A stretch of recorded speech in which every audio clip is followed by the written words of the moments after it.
हाँ आओ आओ भाई आओ। देखो मुझे क्या मिला है। वैसे यार एक बात बताऊं, ये केस है बड़ा अजीब। हाँ डॉक्टर साहब, केस तो थोड़ा अजीब है और जो कुछ हमें पता चला वो भी। अरे नहीं यार, वो इतना अजीब नहीं है जितना मैं तुम्हें बताने वाला हूँ वो अजीब है। हाँ क्या हुआ? तुम इधर उधर क्या देख रहे हो? कुछ नहीं। पक्का? नहीं मैं आपकी बात सुन रहा हूँ सर। क्या बात कर? ओ अच्छा अच्छा। हाँ तो मैं क्या कह, हाँ अजीब।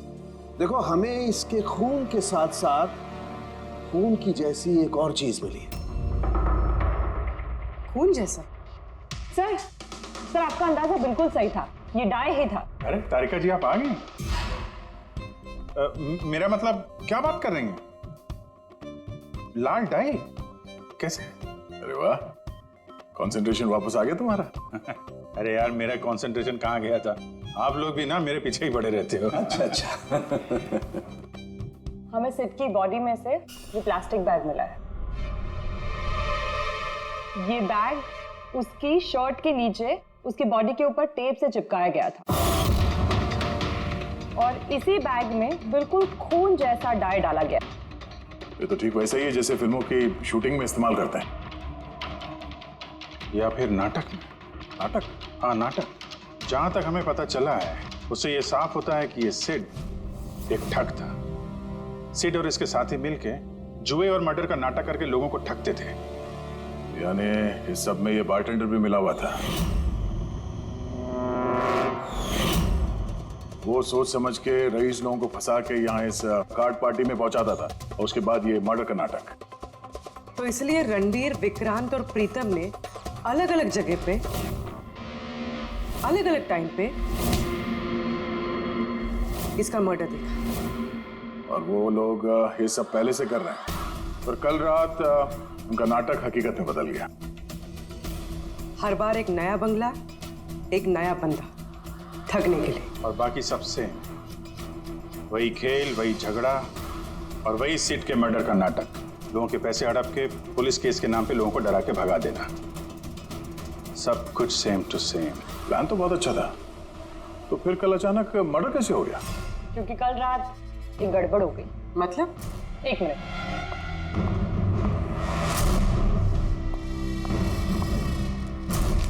सर ये चाकू भी वैसा ही नकली है जैसा वो खून। अगर इसको किसी की बॉडी पर मारा जाए तो ये बॉडी के अंदर नहीं जाता, इस चाकू के अंदर ही चला जाता। ये देखो। लेकिन सर अगर ये चाकू नकली है तो नकली चाकू से सिड की मौत कैसे होगी? कल रात एक गड़बड़ हो गई। इसमें ये पेंच है, ये देखो। अगर इस पेंच को घुमा दिया जाए तो ये नोक अटक जाती है, अंदर नहीं जाती। और फिर अगर कोई इस पर चाकू से वार करेगा तो ये बॉडी के अंदर घुस जाए। किसी ने जानबूझकर इस चाकू के साथ छेड़खानी की है ताकि सिड की मौत हो जाए। ऐसा तो वही आदमी कर सकता है जिसे इस खेल के बारे में सब कुछ पता हो। वही जो लिविंग रूम की बालकनी में था, जिसके कपड़े का टुकड़ा हमें मिला। दूसरा हमें खूनी तक वो पहुंचाएगा जिसने बाकी के लोगों को कार्ड पार्टी तक पहुंचाया, वो bartender Dinesh. Excuse me. I am sorry sir, अभी क्लब ओपन होने में टाइम है सर, सो प्लीज 1 घंटे बाद आइए। सॉरी। हम यहाँ एक केस के सिलसिले में आए, सीआईडी से हम लोग। सीआईडी? हाँ कहिए सर, मैं क्या कर सकता हूँ आपके लिए? हमें आपके स्टाफ से कुछ बात करनी है। आपका स्टाफ यहीं पर है? अभी सब लोग यहाँ तो नहीं है सर, कुछ लोग हैं जो लॉकर रूम में हैं, अपना यूनिफॉर्म चेंज कर रहे हैं। आपका एक बारटेंडर दिनेश, वो कहाँ? मैम कल से वो काम पर आया नहीं है, पता नहीं बिन बताए कहाँ गायब हो गया। वैसे सर बात क्या है, कोई कांड किया है क्या उसने? किया है या नहीं ये तो बाद में पता चलेगा, फिलहाल आप उसका एड्रेस दीजिए हमें। सर उसने जो एड्रेस यहाँ दिया था वो गलत एड्रेस है। एक्चुअली जब वो गायब हो गया तो मैंने यहाँ एड्रेस बुक में उसका सारा डिटेल मिलाया, लेकिन फिर पता चला एड्रेस गलत था। आप चाहें तो मैं एड्रेस आपको दे सकता हूँ, लेकिन मुझे नहीं लगता कि उस एड्रेस पर वो मिलेगा आपको। आप लोगों को नौकरी पे रखते वक्त उनकी डिटेल्स चेक नहीं करते? आपको पता है, आपके इस बार के जरिए वो लोगों को ठगता था। व्हाट? और अभी हम उसको एक खून के सिलसिले में ढूंढ रहे हैं। Murder? I am sorry ma'am, हमें पता नहीं था ऐसा। पता होता नहीं है, पता करना पड़ता है। रूल्स बने हैं तो उनको फॉलो करना चाहिए, समझे आप? अगर ये सब पहले किया होता तो आज ये नौबत नहीं आती। I am sorry sir. अच्छा, इस दिनेश के बारे में और क्या बता सकते हो? कुछ जानते हो उसके बारे में? नहीं सर, कुछ खास नहीं, क्योंकि वो बोलता भी कम ही था, ज्यादातर चुप ही रहता था। इसलिए उसका दोस्त भी नहीं था सिवाय एक लड़की के, मानसी। वो यही वेट्रेस है। उन दोनों की काफी बनती थी। हालांकि उन लोगों ने कभी कुछ बताया नहीं वैसा, लेकिन जो मुझे लगता है कि कुछ है दोनों के बीच में सर। तो आपने मानसी से नहीं पूछा कि दिनेश कहाँ पर है? पूछा था उससे भी, लेकिन वो खुद भी नहीं जानती है। कोई बात नहीं, जरा बुलाइए मानसी को। जी सर। सर, मानसी। मानसी, ये दिनेश तुम्हारा दोस्त था मतलब? वो ठीक तो है ना? देखो, एक खून हुआ है और हमें शक है कि दिनेश उसमें इन्वॉल्व है। हम उसे ढूंढ रहे हैं। तुम्हें पता है कहाँ है वो? मैं खुद परेशान हूँ। उसका फोन भी नहीं लग रहा और उसने यहाँ पे जो पता दिया था वो भी नकली है। और आप कह रहे हो कि वो किसी मर्डर में इन्वॉल्व है? आप लोग काफी करीब थे ना? जी सर, हम एक दूसरे से प्यार करते थे और जल्द शादी भी करने वाले थे, और इसीलिए वो कुछ पैसे इकट्ठे करना चाहता था। तो वो ये पैसे क्लब के नौकरी से जुटा रहा था या कोई साइड बिजनेस था उसका? नौकरी के अलावा उसने शेयर बिजनेस में पैसे लगाए थे और कहता था कि काफी अच्छा कमा लेता है। महंगे महंगे गिफ्ट्स ला कर देता था और महंगे रेस्टोरेंट्स में भी लेकर जाता था। तो उसने अपने ठग वाले बिजनेस के बारे में तुम्हें कुछ नहीं बताया? उसकी कोई तस्वीर है तुम्हारे पास? हाँ है।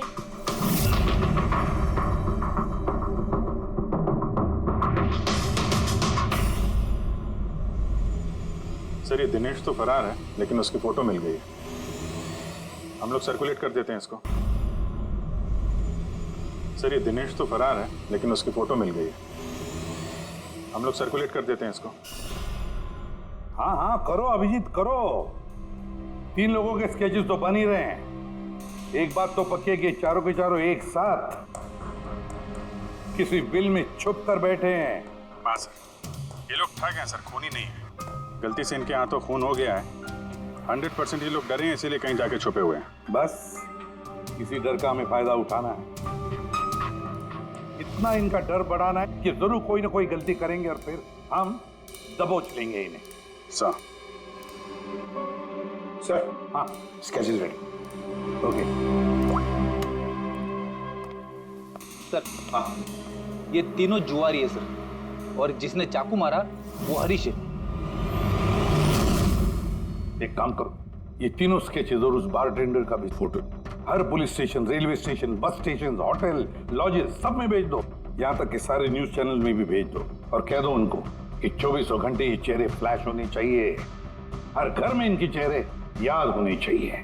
देखते हैं कब तक बचते हैं हमारे हाथों से। इन चारों तस्वीरों को ध्यान से देखिए। ये चारों इस हत्या में शामिल हैं।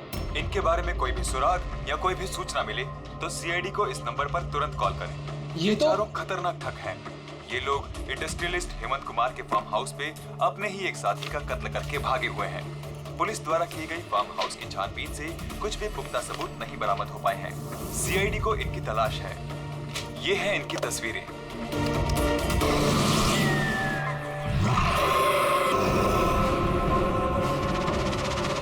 अरे सुनना, वो मैच लगा ना, मैच आ रहा है। ये लोग इंडस्ट्रियलिस्ट हेमंत कुमार के फार्म हाउस पे अपने ही एक साथी का कत्ल करके भागे हुए हैं। सीआईडी को इनकी तलाश है। ये हैं इनकी तस्वीरें। देखा तूने, इनको तो सब पता चल गया यार। यार तस्वीरें वगैरह सब दिखा रहे हैं, सारी डिटेल्स भी दिखा रहे हैं। पूरी तरह फंस जाएंगे यार इसमें तो। अरे फंसेंगे, मैंने तुमको पहले ही बोला था कि भाग चलते हैं, लेकिन सुनते नहीं हो तुम मेरी। अभी पुलिस आएगी, सब जगह ढूंढ रही है, आने वाली है पुलिस। अभी भी वक्त है। निकलते हैं, अपना बैग उठाओ और निकलो अभी।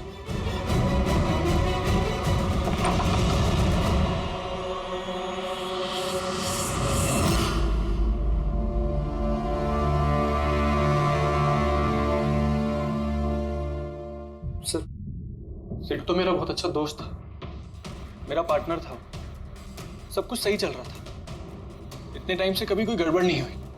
उस रात पता नहीं क्या हुआ, मैंने तो हर बार की तरह नकली चाकू ही मारा था, पर वो मर पता नहीं कैसे गया सर, मुझे नहीं पता। इसे नहीं पता, नाटक बंद करो और सब साफ साफ बताओ। बताओ।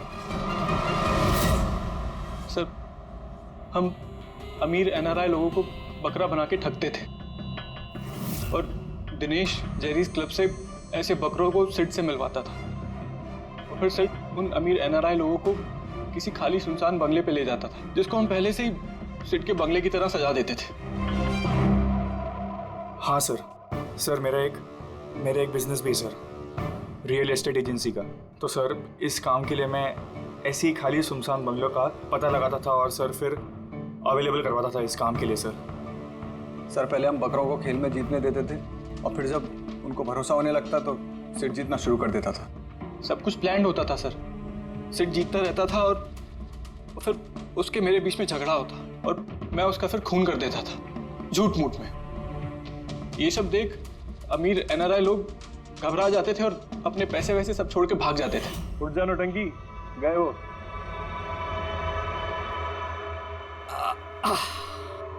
पक्का गया? पक्का गया। अरे लग जाएगा पागल। और फिर हम लोग वो पैसा आपस में बांट लेते थे। उस रात भी सब कुछ ऐसे ही हुआ, मैंने उसको चाकू मारा और फिर पुलिस को फोन करते और सब कुछ बता देते। मुझे पुलिस का चक्कर नहीं चाहिए, मेरा पासपोर्ट, यूएस की सिटीजनशिप सब फंस जाएगा। नहीं, मैं जा रहा हूं। अरे सो गया क्या सेठ? उठ जा भाई, गया वो, ओवर एक्टिंग मत कर। सेठ, अरे ये तो सच में मर गया। भाई चाकू सच में लग गया क्या इसको? अबे क्या बकवास कर रहा है? सेठ उठना। ये चाकू तुम सच में कैसे? तूने चेक नहीं करते चाकू मारने के पहले? क्या पहली बार कर रहे हैं क्या? शूटिंग का चाकू है, एक ही तो चाकू है अपने पास, पर ये खून कैसे निकल सकता है इससे? हमें पुलिस को बताना चाहिए। पुलिस को बताएंगे तुम सब फंस जाएंगे। तो क्या करें?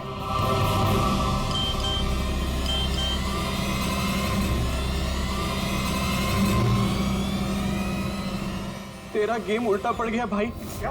ये देखो, ये देख, फोटोज भी। मैंने ये फोटोज पुलिस को भेज दी हैं एड्रेस के साथ। वो लोग वहां बस आते ही होंगे, बहुत शौक है ना खेलने का। अब पुलिस के साथ छुपन छुपाई खेल होता है। तुमने कहा कि तुम लोग वहां पैसे छोड़ के भागे थे? हाँ सर, पूरे 90 लाख रुपए थे सर। हम सब छोड़ के भाग गए।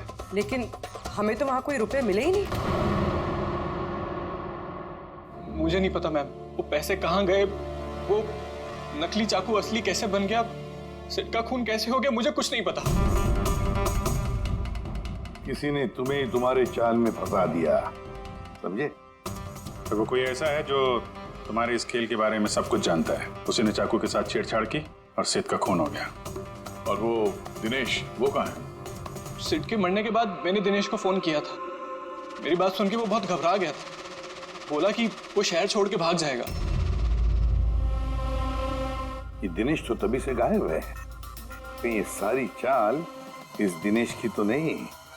पहले रणबीर को वहां भेज दिया और फिर हरीश का चाकू ही चेंज कर दिया और फिर ये दिनेश बालकनी में छुप गया। और फिर वहां से दिनेश ने फोटोग्राफ्स ली सर और हरीश को भेजा और फिर कहा कि पुलिस आने वाली है और ये लोग सब डर के भाग गए। 90 लाख रुपए छोड़कर भाग गए? मतलब दिनेश ने हमारे साथ गद्दारी की? वाह, सबको धोखा देने वाले लोग। जब खुद को धोखा मिला तो बुरा लग रहा है।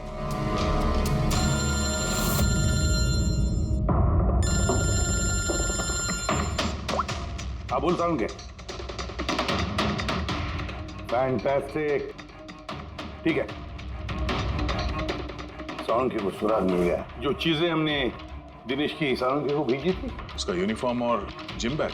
हाँ दया, जो कपड़े का टुकड़ा हमें बालकनी में से मिला था, उस टुकड़े के साथ इस दिनेश के यूनिफॉर्म के कपड़े मैच होते हैं। सर, इसका मतलब कातिल दिनेश है?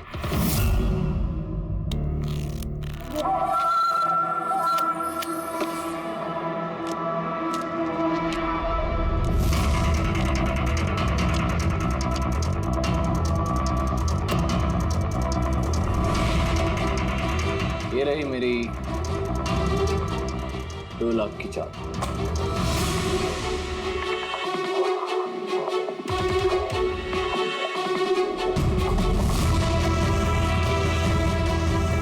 मेरी 3 लाख की चाल।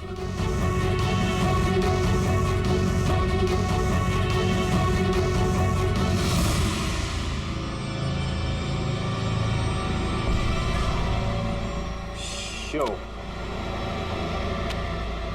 लगता है दिन मेरा आज बहुत अच्छा है। मुझे हराना आज तुम लोगों की बस की बात नहीं। बस की बात नहीं है ना? ये देख, बस की बात नहीं है।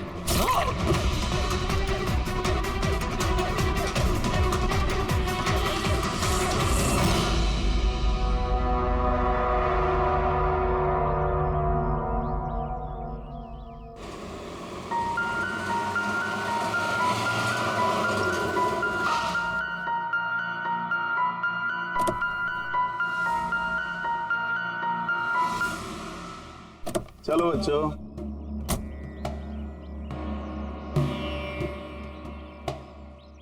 बहुत थक गया हूं यार, इतनी लंबी ड्राइव। उफ। हेमंत, आपको पता है ना हम लोग वेकेशन पे आए हैं, तो 2-3 दिन अच्छे से रेस्ट कर लेना, ओके? ओके बाबा, तुम दरवाजा खोलो, मैं सामान लेके आता हूँ। आओ।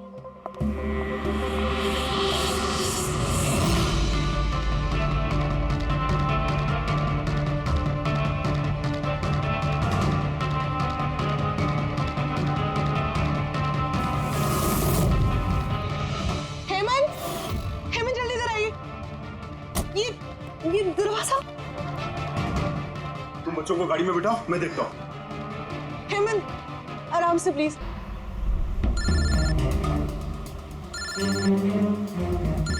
सर। हेलो, क्या जीटी रोड? ठीक है sir, okay okay. GT road पे जाना पड़ेगा। दिनेश को जीटी रोड के मंडी में देखा गया है।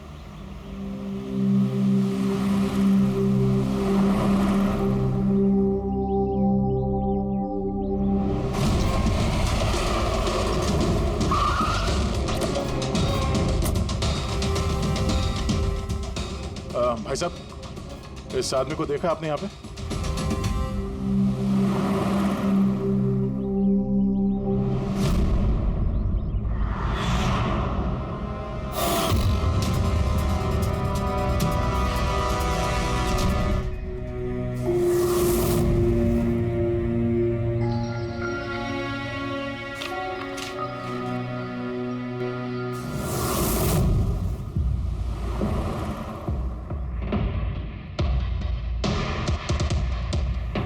अरे भाई साहब, इसको देखा था क्या? हाँ देखा था ना सर।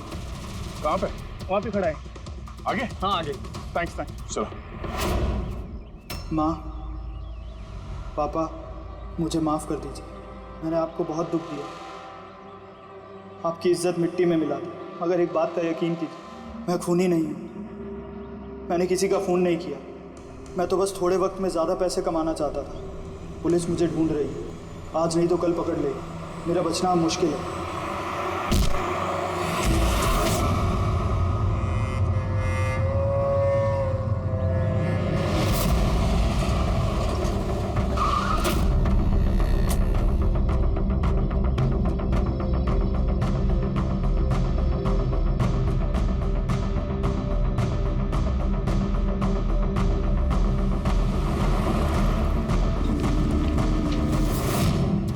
माफ कर दो, इस बदनामी से तो मर जाना ही अच्छा है।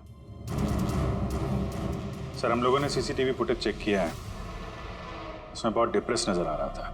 ऐसा लगता नहीं किसी ने फोर्स किया है, अपनी मर्जी से ही जान दी है उसने। साइड नोट पढ़ के तो ये लगता है सर कि वो खुद से बहुत ज्यादा शर्मिंदा था। वो इस ठगी में शामिल तो था, पर सिड को उसने नहीं मारा। सर, दिनेश नहीं तो फिर और कौन हो सकता है? इन लोगों के इस खेल के बारे में कोई और तो कुछ जानता ही नहीं था। कहीं ऐसा तो नहीं जिन लोगों को इन लोगों ने ठगा था उनमें से कोई एक इनसे बदला ले रहा है? हो सकता है। एक काम करते हैं, बोर्ड पर सारे सस्पेक्ट्स के नाम लिखते हैं उनके फोटोग्राफ्स के साथ। वो सस्पेक्ट्स मतलब वो एनआरआई जिनको हरीश और उसके दो दोस्तों ने ठगा था।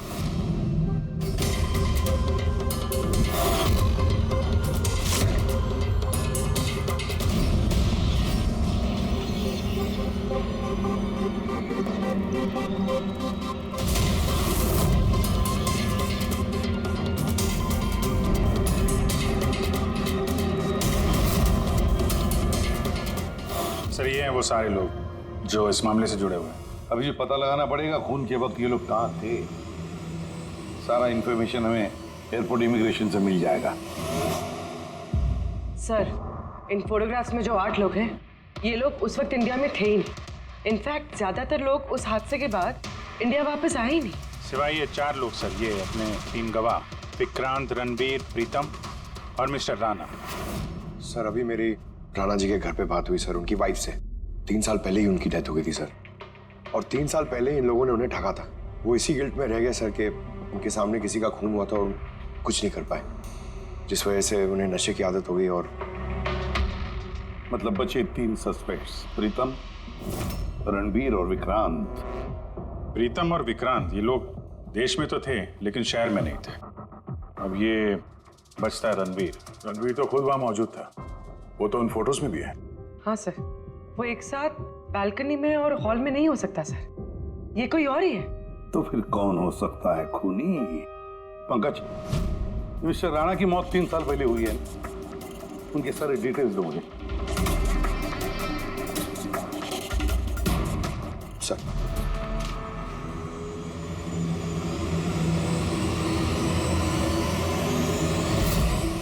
ये किसी एक आदमी का काम नहीं हो सकता, कोई और भी है जिसने इसका साथ दिया है। मुझे तो लगता है कातिल हमारी आंखों के सामने है, लेकिन हम उसे देख नहीं पा रहे।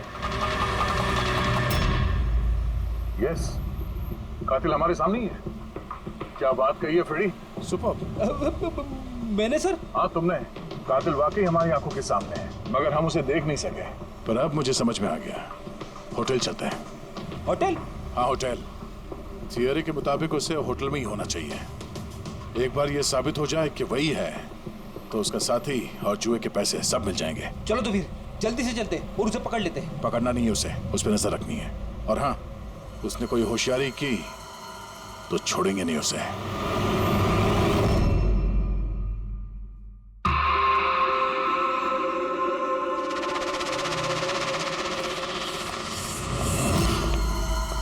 Excuse me. जी सर। मुझे आपके फोन से एक फोन करना है। कीजिए सर। वेल, असल में थोड़ी प्राइवेट कन्वर्सेशन है, इसके अलावा कोई फोन है आपके पास? सर वहां पे चले जाइए, वहां से बात कर लीजिए। Thank you. Thank you.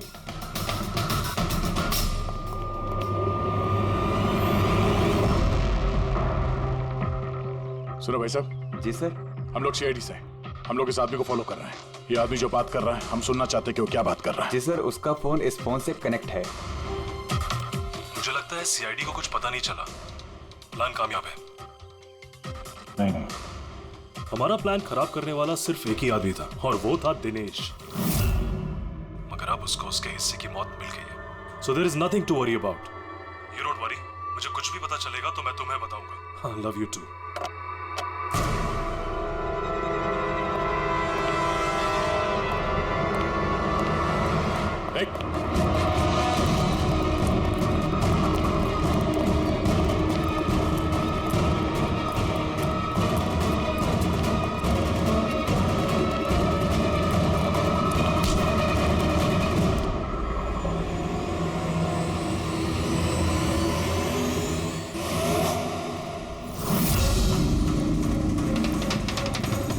मैं आप लोगों को कुछ नहीं बता सकता, मुझे कुछ नहीं पता।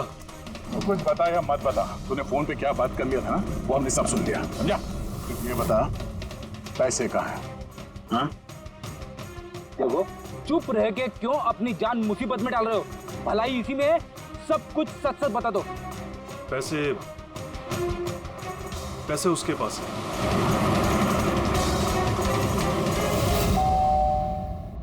बेटे जरा देखना तो दरवाजे पे कौन है? हाँ माँ।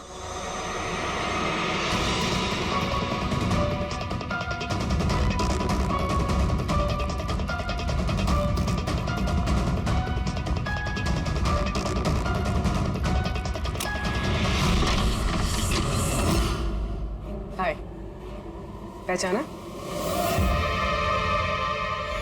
सर, मानसी। एक्चुअली हमें आपके घर की तलाशी लेनी। Search warrant. आप लोग कौन है? आप लोग सीआईडी। हमारे पास आपके घर के तलाशी के ऑर्डर्स हैं। लेकिन हमने किया क्या है? आप यहाँ पे ढूंढने क्या आए हो? बहुत जल्द पता चल जाएगा। तो चेक करो।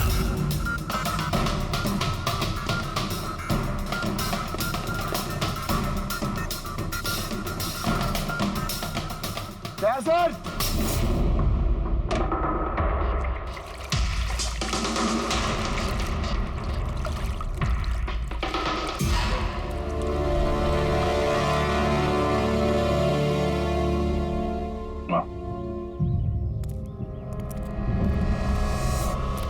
इन नोटों पे भी खून लगा हुआ है। डीएनए टेस्ट से पता चल जाएगा कि ये खून भी सिट का है। करेक्ट? अब बताओ, अब भी कुछ पूछना है? अब ये नहीं पूछेंगी, हम पूछेंगे ब्यूरो में। लेकिन आपको मुझ पर शक कैसे हुआ? आखिर तक हमें लग रहा था कि दिनेश खूनी है, लेकिन उसने खुदकुशी की और साबित कर दिया कि वो खूनी नहीं हो सकता। मानसी, इसे पहचानती हो? ये है तुम्हारी यूनिफॉर्म के कपड़े का टुकड़ा। इसी की वजह से हम तुम पर शक करने लगे और फिर हमने ये पता किया कि तुमने ऐसा क्यों किया। आप जानते थे कि मैंने ये सब क्यों किया? मिस्टर राणा, आपके पिता थे, राइट? हाँ, वो मेरे पिता थे और उनकी जान सिड और उनके साथियों की वजह से गई थी। वो उस हादसे को भुला नहीं पाए थे। वो एक डायबिटीज के मरीज थे, फिर भी उन्होंने लगातार शराब पीना शुरू कर दिया। क्या उन्हें पता था कि ये सब जो हो रहा है वो एक नाटक है? नहीं, वो नहीं जानते थे। अगर वो जानते होते तो अपनी जान नहीं लेते। वो तो इन सारी चीजों को सच मानते थे। यूएस में थी मैं जब मॉम का कॉल आया। पापा की हालत बहुत नाजुक थी। जब मैं इंडिया आई उस वक्त उन्होंने मुझसे कहा कि मुझे उनका एक अधूरा काम पूरा करना है और उनके गुनहगारों को सजा दिलवानी है। फिर मैंने भी पापा को प्रॉमिस किया कि मैं उनका अधूरा काम पूरा करूंगी। उसके बाद वो हम सबको छोड़ के चले गए। फिर तुमने क्या किया? फिर मैंने पता लगाने की कोशिश की, लेकिन उस वक्त ऐसा कोई केस रजिस्टर ही नहीं हुआ था। लेकिन बाद में मुझे याद आया कि पापा ने कहा था कि जेरीज क्लब में दिनेश ने उन्हें सिड से मिलवाया था। तो इस तरह तुम दिनेश से मिली? हाँ, फिर मैंने वहां वेट्रेस की नौकरी कर ली।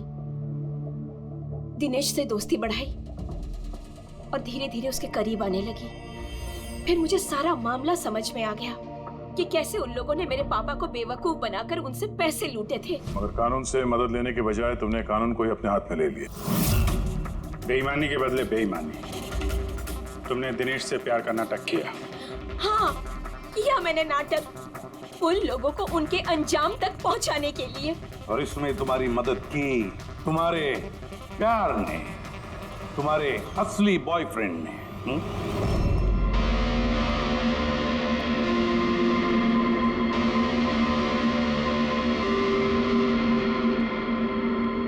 हाँ,